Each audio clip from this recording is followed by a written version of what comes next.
Hi, thanks for coming. So today I'm going to talk about AI and whether it should be responsible for life-changing decisions or not. I'm going to talk about two examples and look at whether they're going to be an improvement on the human decisions that they'll ultimately be replacing. So I'm not going to make out like an algorithm is bad, by the way.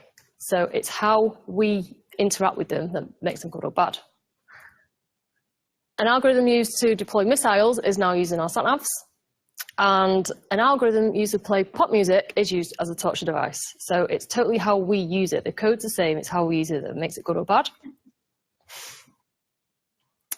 But before I go on, I think it's worth going back to basics for just a minute and look at what an algorithm is. So as you can see here, it's a step-by-step procedure for solving a problem or accomplishing a task. But we think about it, it's usually involving maths. And it can do loads, but you can pigeonhole it into 4 different categories. First up is prioritization, making an ordered list. And this is used in things like Google search and finding the fastest sat-nav route. Classification, which is picking a category, which is used for things like targeted advertising and handwriting recognition. Association, finding links, used by dating sites to find a partner, and product recommendations, which might explain why someone who bought a baseball bat was then offered to buy a balaclava. And the last is filtering, which is isolating what's important. So Alexa uses this to filter out the background noise so that it can just focus on your voice. And another example is personalized social media feeds, which I'm sure we all love. So that's the what. What about the how? So it broadly fits into 2 paradigms. Rule-based, as you can see here, logical steps, like a big if-else statement, and you can see how it gets to the result, like following a recipe, for example, or machine learning algorithms. And this is inspired by how living creatures learn. So if you imagine you're teaching a dog to give paw, you're not going to stand in front of it and read out a list of logical steps for it to follow. You're going to practice with him, you're going to have a goal in your mind, you'll feed back, you'll give him a treat when he's doing well, you'll ignore the bad, and he'll just end up learning. And that's the same thing with AI. Have a goal in mind, input some data, feedback when it's on the right track, and let it figure out the best way to get there. So there's pros and cons of each. Rule-based is easy to follow. You can see exactly how it got to the result that it got to. But it's bad because it's only used if you can actually write the instructions in the first place. So you can't write instructions for how to recognize a picture of a dog, for example. And machine learning is basically invert of that. So it's really good for things that you can't write step-by-step instructions for, but it's really bad because you have no idea how it got to the result. So you can train it, but you don't understand it. So how can you trust something you don't understand? I guess it's like figuring out how we came to decisions ourselves. It's more like gut feel most of the time, isn't it? But at least we can be held accountable for it. So what is AI? It's intelligence demonstrated by machines. So it mimics cognitive functions. And there's lots of talk about this AI impending apocalypse. Do we think it's around the corner? Nope. Does anyone get this reference, by the way? Yeah. So it's a card game called Exploding Kittens. Highly recommend it. Anyway, no, I don't think there's an impending AI apocalypse. I'm not saying it's not going to come in the future. It's incredibly powerful and useful, and I'm definitely excited by things that it's going to improve in the future. It's just not intelligent. Like, it's more like a revolution in computational statistics. I'm sure it will get to intelligent state. But if you're going to compare it to intelligent life today, it's probably on par with worm. So I'm going to talk about 2 different cases that demonstrate the difficult decisions humans have to make and whether algorithms will help that or not. And the first is justice. So an algorithm can't decide if someone's guilty or remorseful or anything like that. So it's not going to replace judges anytime soon. But what they're very good at is figuring out whether someone's likely to reoffend within the next 2 years or not. So the particular use case is used for whether someone should be let go or remanded before the trial. So you're going to input some data, such as the age, their criminal history, the seriousness of the crime and stuff like that, and then it outputs a result of how risky it would be to let them go. And it uses a technique known as random forest, and that's based on a decision tree, which I'm sure you've all seen in school. And here's a very silly example. So it's a tree-like graph of possible outcomes. But even with loads of historical data, it's going to get loads of results wrong because it assumes that everybody follows the same path as the people before, and we all know that humans are just too unpredictable. So a solution to this is to, instead of having one tree responsible for the whole decision, break it into loads of tiny trees and have each tree responsible for just one part of the data, and get the tree to vote on the result, and then take an average from all the votes. And that turns out to be pretty accurate. If you take Who Wants to Be a Millionaire, for example, random strangers in the audience were correct more often than your clever mate. So it's the same thing for random forests. And it brings two main advantages. The first is consistency. So given the same data set, the result will always be the same, and that's more than can be said for humans. And the machine just makes better predictions. Let's have an example.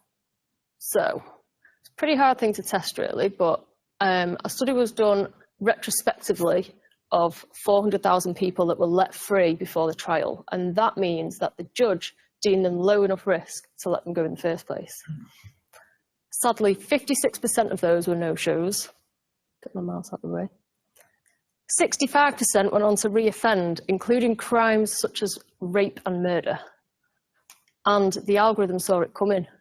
50% of the people it deemed high risk were let go by the judge.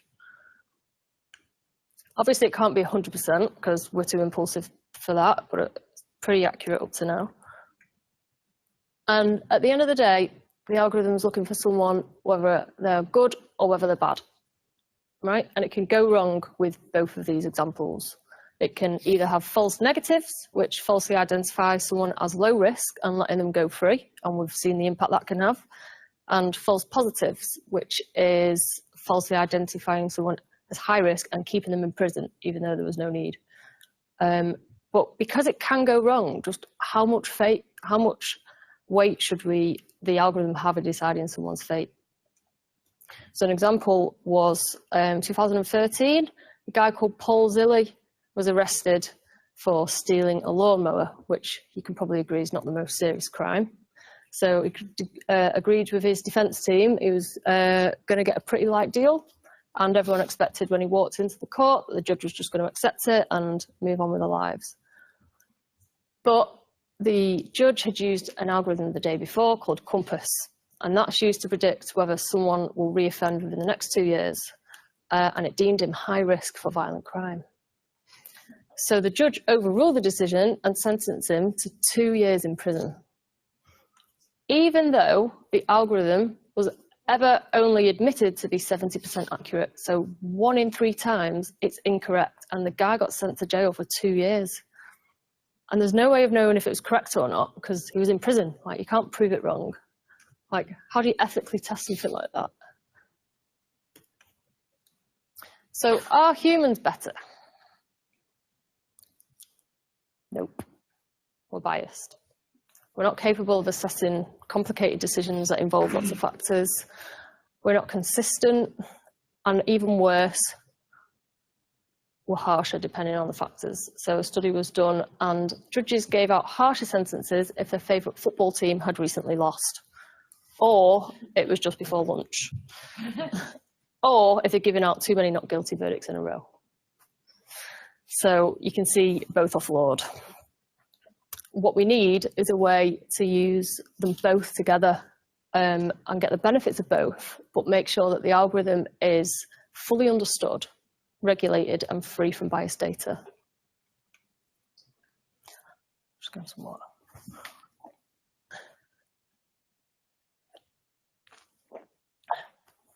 So the second example is driverless cars, which is a pretty hot topic in AI. And most people talk about the tech being ready to go, and it's just the social impact questions that are holding us back, right? And it's easy to see why that they think that. Cars have two outputs, speed and direction. Stick a camera on the top, and off it goes. Like, how hard can that be? We've got image processing, we can understand lives, curves, edges, but how do you teach it to understand what it's seeing? Right? Only drive on something that looks like tarmac. Okay, it's not going to work in the outback. Try again. Drive on the smoothest surface you can see. What if that's a glass-fronted building? Look for an object with two vaguely straight lines which narrow slightly in the distance. Bummer.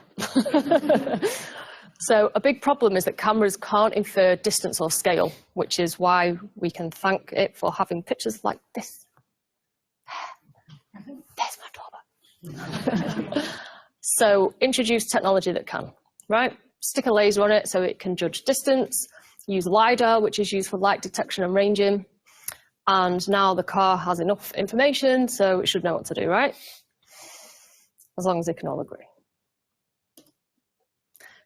Imagine a big white truck crosses your path on a foggy day, right? The laser can sense danger, but the camera can't. Obviously, you're going to trust the laser in this situation, but what happens if it's tumbleweed and the laser senses danger and the camera knows it's absolutely fine? Like, you can't always prioritize one. So what do? We do some maths. So Bayes theory can be used to help this. And that looks pretty complicated, and I won't make you do some maths. So it describes the probability of an event based on prior knowledge. And a real world example to simplify this is, imagine you're out for a meal with with your partner, and she tells you Lady Gaga sat behind you. Right? You're in Nando's in Bolton, pretty unlikely, right? And then you remember that she's got a gig on at the Macron Stadium, so your probability goes up a little bit. Like, she's probably not going to be in Nando's, but I mean, it's not as impossible as before, so probability goes up. And then you turn around and you see loads of security guards and people taking pictures, and right, your probability's gone right up, right?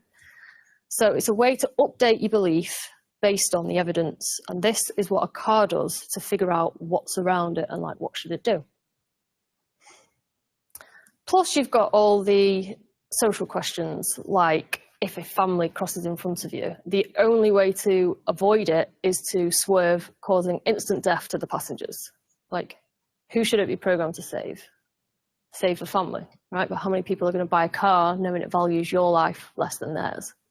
Okay, kill the family, save the passengers. Like, it's a difficult question to answer. Or should it hand the responsibility back to the driver to make that decision? Like, we don't know. It turns out driving is just difficult, right? We've got a lot of experience from driving. And if we were driving down this road, we'd know that this was just going to pass us on the right in a few seconds' time, okay? But to the camera, it looks like it's coming head on.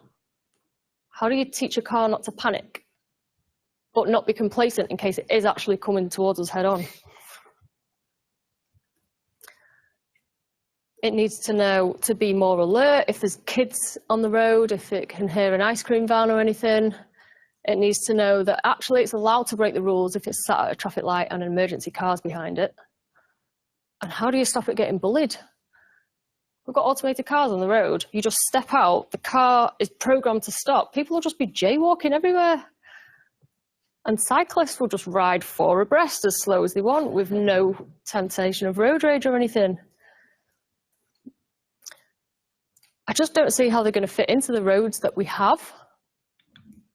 Or maybe we need to make roads just for autonomous cars that are free from pedestrians, cyclists, ice cream vans, kangaroos, emergency services. Well, that's pretty far away from the vision that we're being sold. But aren't there already driverless cars on the road today? Are they really autonomous, or are they just constrained to make them look autonomous? Geofenced to certain areas and certain times of the day, so they know they're going to work in these specific environments. So there's 5 levels of automation, ranging from no automation, feet off, hands off, eyes off, and brain off. And they're not called that, but that's just the simple way, that's what it boils down to. Let's take eyes off as an example, right? You buy an autonomous car, it's been driving you around for like a year, and then suddenly there's something drastic happened up ahead, and all of a sudden you've got to snap to attention, figure out what's going on, you've got to assess the road around you, take control of this car that you've never driven before. Like, you might even be pissed. You might as well put a toddler behind the wheel. It's a disaster waiting to happen, really. And the better the tech becomes, the worse these problems get. Why don't we let cars be our guardian rather than our chauffeur, and have it be our fallback?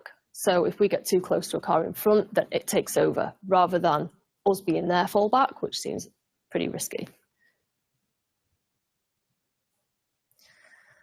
So overall, automation has had a very positive impact in our life. It's got accomplishments such as diagnosing breast cancer, catching serial killers, avoiding plane crashes, all this sort of stuff, plus Netflix, of course. But there's huge problems with privacy, bias, accountability, and these aren't easily solved. We just seem to be in a hurry to automate all the things, and we just swap one problem for another. We need to change the mindset into human plus machine, right? Algorithms make mistakes, humans make mistakes. We just need to understand how they can work to amplify our abilities, correct our mistakes, but without causing too many problems along the way. We need to make sure that the algorithms are created so that they're transparent, so that you can challenge how it's come to a result instead of just blindly trusting it. You can't introduce one problem without causing another somewhere else. So we just need to make sure that overall introducing these algorithms is going to have a net positive effect on society. Thanks for listening.